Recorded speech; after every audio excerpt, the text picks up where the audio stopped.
আসসালামু আলাইকুম, কি অবস্থা সবার? আজকের ভিডিওটা তোমাদের জন্য অনেক ইম্পর্টেন্ট আর অনেক রিকোয়েস্টেড ভিডিও, তাই না? তোমাদের সবার একটা ইচ্ছার জায়গা থাকে বা একটা জানার জায়গা থাকে যে এত চ্যাপ্টার, এত কিছু, সব কি পড়বো? না, আসলেই সব কিছু পড়বো না। অনেক চ্যাপ্টার, অনেক কিছু আছে আমাদের জন্য, কিন্তু সৃজনশীলের জন্য সমাজবিজ্ঞানে অ্যাকচুয়ালি আমরা কি কি পড়বো, আমরা কি কি স্কিপ করতে পারবো, সেটাই দেখবো আমরা আজকের ভিডিওতে। তো আর দেরি না করে চলো আমরা শুরু করি। অ্যাকচুয়ালি আমাদের সমাজবিজ্ঞান প্রথম পত্রের জন্য আমাদের 7টা সৃজনশীলের মার্কটা এনশিওর করতে আমাদের কোন 7টা অধ্যায়, বা হয়তো কোনো কোনো ক্ষেত্রে 7টা থেকে কম অধ্যায় পড়েও একটু মার্ক বেশি গেইন করে ফেলা যাবে, তাই না? আচ্ছা, চলো দেখি। আচ্ছা, তার আগে একটা জিনিস নিয়ে কথা বলি যে এমসিকিউর জন্য কিন্তু তোমাকে সবগুলো অধ্যায় পড়তে হবে। অর্থাৎ এবার কিন্তু এইচএসসি 26 তোমরা পরীক্ষা দিচ্ছ ফুল সিলেবাসে, অর্থাৎ সমাজবিজ্ঞান প্রথম পত্রের যে 11টা অধ্যায়, পুরো 11টা অধ্যায় তোমার পড়তে লাগবে তোমার এমসিকিউর জন্য। অর্থাৎ তোমার 30 মার্ক এনশিওর করতে তোমার কিন্তু এখানে কোনো কার্পণ্য করা চলবে না। পুরো 11টা অধ্যায় তোমার ভালো করে জানতে হবে এমসিকিউর অ্যান্সারগুলো করার জন্য। বাট সিকিউ যেহেতু 7টা, সো তুমি 11টা অধ্যায়, এমসিকিউ আসবে 30টা, ওখানে তোমার 11টা অধ্যায় পড়তে লাগবে। কিন্তু যেহেতু সিকিউর অপশন থাকবে তোমার 11টা, সেক্ষেত্রে তুমি ধরতে পারো যে 11টা অধ্যায় থেকে হয়তো 11টা সিকিউ আসবে, তুমি 7টা অধ্যায় বাছাই করে নিতে পারবে, সেই অপশনটা তোমার হাতে আছে। তো যেহেতু আমাদের সিকিউ আসবে হলো 7টা, এখানে আমাদের 7টার উত্তর করতে হবে, আর 11টা আসবে, 7টার উত্তর করতে হবে, আর এমসিকিউ আসবে হলো 30টা, যেটার পুরোটারই আমাদের অ্যান্সার করতে হবে। আর এখানে আমরা জানি যে সিকিউর পূর্ণ মান হলো আমাদের 70, এমসিকিউর 30, আর পাস মার্ক, যেটা নিয়ে আমি তোমাদের সাথে কথা বলতে চাই না, একদমই চাই না, একদমই চাই না। পাস মার্কের চিন্তা একটা বান্দাও ভুলেও করবা না। যে পাস মার্কের চিন্তা করবা ওইটার খবর আছে, খবরদার। পাস মার্কের চিন্তা মাথা দিয়ে বাইরে। আমাদের কিসের চিন্তা করব? আমরা A+ মার্কের চিন্তা করব। আমাদের মাথায় কখনোই আমরা এটা ঢুকাবো না যে পাস কততে, ও সিকিউতে তো 23 পাইলেই পাস, এমসিকিউতে আমার 10 পাইলেই পাস। খবরদার, ভুলেও না, কখনোই না। আচ্ছা, তো আমরা প্রথমে দেখি যে আমাদের অধ্যায়গুলো কি কি আছে। আমরা জানি আমাদের সমাজবিজ্ঞান প্রথম পত্রের একদম প্রথম অধ্যায়, আমরা যারা ফ্রি ক্লাসগুলো দেখেছি আমরা এই অধ্যায়টা অলরেডি পড়ে ফেলেছি, সমাজবিজ্ঞানের উৎপত্তি ও বিকাশ। দ্বিতীয় অধ্যায় আমাদের সমাজবিজ্ঞানের বৈজ্ঞানিক মর্যাদা। থার্ড অধ্যায় সমাজবিজ্ঞানীদের মতবাদ ও অবদান। আচ্ছা, প্রথমে এই 3টা অধ্যায় নিয়ে একটু কথা বলি। এই যে প্রথম 3টা অধ্যায়, এই 3টা অধ্যায় কিন্তু তোমার একটা একটা একটা, এখান থেকে একটা, এখান থেকে একটা, এখান থেকে একটা, 3টা অধ্যায় থেকে আলাদা আলাদা 3টা কোশ্চেন থাকে। অর্থাৎ এই অধ্যায় 3টা কোনো কিছু কোনো অধ্যায়গুলোর সাথে তেমন একটা মিক্সড কখনো হয় নাই। কোনো মানে মিক্সড কোশ্চেনগুলো আসে লাস্ট কিছু বছরের কোশ্চেন অ্যানালাইসিস করে তোমরা দেখতে পাবে যে লাস্ট কয়েক বছর, হয়তো 3-4 বছরে মিক্সড কোশ্চেন আসার একটা টেন্ডেন্সি বিভিন্ন বোর্ড থেকে, বলতে গেলে প্রায় সব কয়টা বোর্ডেরই মিক্সড কোশ্চেন দেওয়ার একটা টেন্ডেন্সি হয়েছে। কিন্তু প্রথম, দ্বিতীয়, তৃতীয় অধ্যায় থেকে মিক্সড কোশ্চেন তেমন একটা আসে না, আসলেও খুবই সামান্য, রেয়ারলি 1-2টা বোর্ডে, তাও রেগুলার না। সো আমরা ধরে নিতে পারি যে আমরা প্রথম অধ্যায়, দ্বিতীয় অধ্যায় এবং তৃতীয় অধ্যায়, 3টা অধ্যায় থেকে 3টা কোশ্চেন মানে আলাদা পাচ্ছি, আলাদা আলাদা ইন্ডিভিজুয়াল 3টা কোশ্চেন পাচ্ছি, আমাদের 3টা ফাইনাল। এবার আমরা কথা বলি একটু চতুর্থ অধ্যায় নিয়ে। এই যে অধ্যায়টা সমাজবিজ্ঞানের মৌল প্রত্যয়, এই অধ্যায়টা কিন্তু অনেক বেশি মিক্সড হতে দেখা যায়। অর্থাৎ এই অধ্যায়টা থেকে কিন্তু অন্য অধ্যায়গুলোর সাথে মিক্সড কোশ্চেন আসে। সমাজবিজ্ঞানের মৌল প্রত্যয় অধ্যায়টা তোমার এই যে 6 অধ্যায়, অর্থাৎ তোমার সমাজবিজ্ঞানের প্রভাব বিস্তারকারী উপাদান, এটার সাথে তোমার 7 অধ্যায় যেটা তোমার সামাজিকীকরণ প্রক্রিয়া, এরপরে তোমার আছে 8 অধ্যায়ের সাথে। এই অধ্যায়গুলোর সাথে কিন্তু অর্থাৎ 6, 7, 8, 9, 10, 11 এই প্রত্যেকটা অধ্যায়ের সাথে 4 অধ্যায় মিক্স কোশ্চেন করে। হয়তো তোমার খ নাম্বারে অনুধাবনে একটু মিলিয়ে দেয়, কিংবা উদ্দীপকে 4, মানে ধরো তোমার 6 অধ্যায়েরই উদ্দীপক বা তোমার 8 অধ্যায়েরই উদ্দীপক, কিন্তু উদ্দীপকে এমন কোনো হিন্টস থাকলো যেখানে আসলে তোমার 4 অধ্যায়কে মেনশন করতে হবে, বা 4 অধ্যায়ের কোনো একটা টপিক তোমার মেনশন করে যেতে হবে।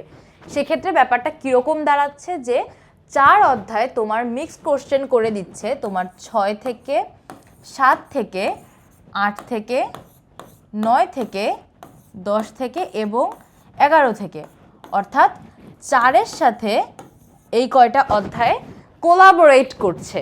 তো একটা জিনিস আমরা এতক্ষণ এই কোলাবোরেশনের কথা দিয়ে কি বুঝাইতে চাইলাম অ্যাকচুয়ালি বুঝছো হয়তো না, যে 4 অধ্যায়টা কিন্তু আমাদের জন্য মাস্ট মাস্ট মাস্ট ম্যান্ডেটরি অধ্যায়। অর্থাৎ তুমি 1, 2, 3 এর অ্যান্সার করার পরে তোমার 3টা অধ্যায়ের সিকিউ এনশিওর হওয়ার পরে তুমি 6-এ যাও, 7-এ যাও, 8-এ যাও, যে অধ্যায়ে যাও, তোমার কিন্তু 4 অধ্যায় পড়ে 4-এর সম্পর্কে আইডিয়া রেখে তারপরে যাইতে হবে, তাই না?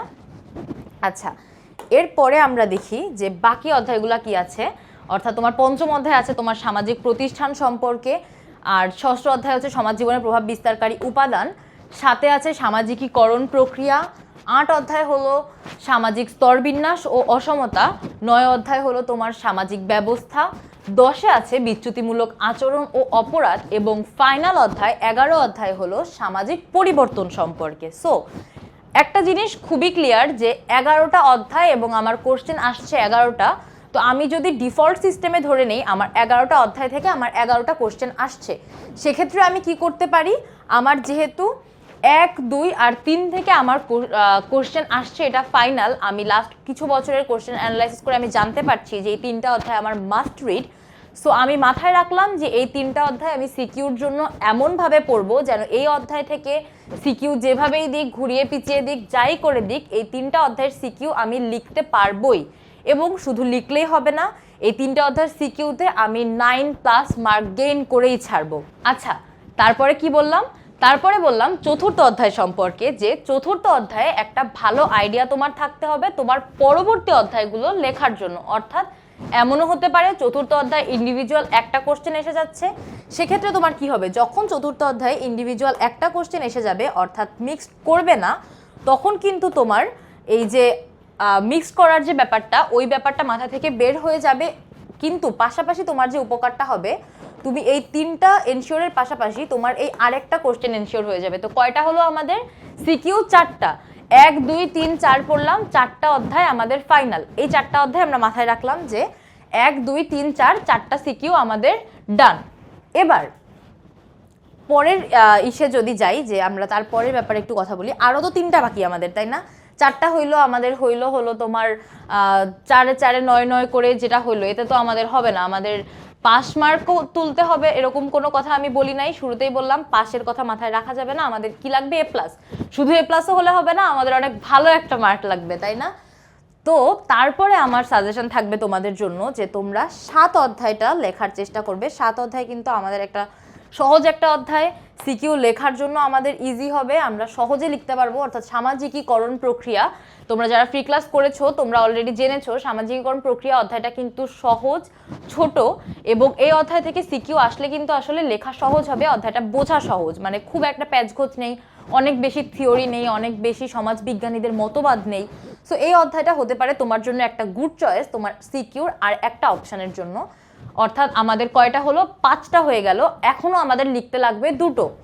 এই 2টো অধ্যায় কি কি চলো দেখি। তুমি এই যে অধ্যায়টা দেখছো তোমার 10 অধ্যায় বিচ্যুতিমূলক আচরণ ও অপরাধ, এই অধ্যায় থেকে তোমার একটা সিকিউ মাস্ট মাস্ট মাস্ট। এবং ওই যে বললাম না 4-এর সাথে মিক্সড হওয়ার যে ব্যাপারটা, 4-এর সাথে যে কয়টা অধ্যায় মিক্সড হতে পারে তার মধ্যে সব থেকে কম সম্ভাবনা হচ্ছে 10 অধ্যায়। অর্থাৎ 10-এ নিজেরই এত টপিক আছে যে সে অন্য আরেকটা অধ্যায়ের সাথে কোলাবোরেট করার অপশন একটু কম পাবে। So 10 can be a safe option for you, যেখানে হচ্ছে তুমি আরেকটা সিকিউ তুমি এনশিওর করে ফেলতে পারছো। অর্থাৎ তোমার কিন্তু 6টা সিকিউ ডান। তুমি 1, 2, 3, 4 করলে 4টা শেষ, সপ্তম অধ্যায়ের সিকিউটা নিলে 5টা শেষ, দশম অধ্যায়ের সিকিউটা নিলে 6টা শেষ।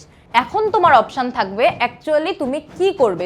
তুমি একটা ভালো ইনফরমেটিভ অধ্যায় হাত দিয়ে তোমার টিচারের কাছে তোমার ইমপ্রেশনটা একটু ভালো করে দিবে, একটু ভালো শিক্ষার্থীর নজরে তোমাকে দেখবে, সেটা করবে, নাকি এই রিস্কের থেকে বেরিয়ে তুমি সহজ সরল একটা অধ্যায় বাছাই করে তোমার সিকিউর 7টা এনশিওর করে ফেলবে। যদি তোমার ইন্টেনশন থাকে এরকম যে আমি ভালো করে লিখতে পারবো, ইনফরমেশন গুছিয়ে লিখতে পারবো, সমাজবিজ্ঞানীদের যে আলাদা আলাদা মতবাদগুলো, উক্তিগুলো, এই জিনিসগুলো অর্গানাইজ করে আমি আমার খাতায় প্রেজেন্ট করতে পারবো, সেক্ষেত্রে 8ম অধ্যায় এবং যে 11 অধ্যায় আছে, এই 2টো অধ্যায় তোমার জন্য একটা সেফ অপশন হতে পারে। অর্থাৎ এই 2টো না, মানে এই 2টার মধ্যে যে কোনো একটা, হয় এই তো 6টা তোমার হয়ে গেল 10 অবধি, এরপরে যদি তুমি ইনফরমেটিভ একটা অধ্যায় হাত দিতে চাও, অর্থাৎ তুমি তোমার খাতায় তোমার টিচারের একটা গুড ইমপ্রেশন ক্রিয়েট করতে চাও, সেক্ষেত্রে তুমি 8 অধ্যায় একটা সৃজনশীল নিতে পারো, যেখানে সামাজিক স্তরবিন্যাস ও অসমতার রিলেটেড কিছু মতবাদ আছে, সমাজবিজ্ঞানীদের উক্তি আছে, সংজ্ঞা আছে, যেগুলো দিয়ে তুমি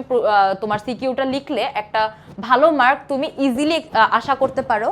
আর তোমার 11 অধ্যায় যেটা অর্থাৎ সামাজিক পরিবর্তন, এইখানেও কিন্তু কিছু সমাজবিজ্ঞানীদের জীবন রিলেটেড কথা আছে বা তোমার আরও কিছু ইনফরমেটিভ কাহিনী আছে, যেগুলো আসলে তুমি 11 অধ্যায় পেয়ে যাবে। তো যদি 11 অধ্যায় তোমার হাত দিতে হয় সৃজনশীল লেখার ক্ষেত্রে, সেক্ষেত্রে কিন্তু এই অপশানগুলা, এই ইনফরমেশনগুলা খুব ভালো করে মাথায় সেট করতে হবে। উল্টাপাল্টা উঙ্গা বুঙ্গা জিনিসপত্র লিখে খাতা ভরানো যাবে না।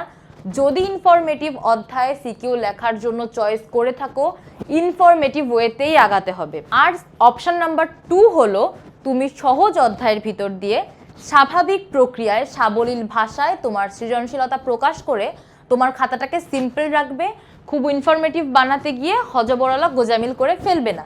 সেক্ষেত্রে কি করবে? সেক্ষেত্রে তোমার জন্য একটা ভালো অপশান হতে পারে 5 অধ্যায় অথবা 6 অধ্যায়, অর্থাৎ তোমার সামাজিক প্রতিষ্ঠান অথবা সমাজ জীবনে প্রভাব বিস্তারকারী উপাদান। এই অধ্যায় দুটোর মধ্যে যে কোনো একটা, অর্থাৎ সামাজিক প্রতিষ্ঠান কিংবা সমাজ জীবনে প্রভাব বিস্তারকারী উপাদান, এই দুইটার যে কোনো একটা তুমি নিতে পারো তোমার সহজ স্বাভাবিকভাবে অ্যান্সারটা করার জন্য। তো ফাইনালি আমরা কি পেলাম? এতক্ষণ যে বললাম একটা ফাইনাল কথা বলি।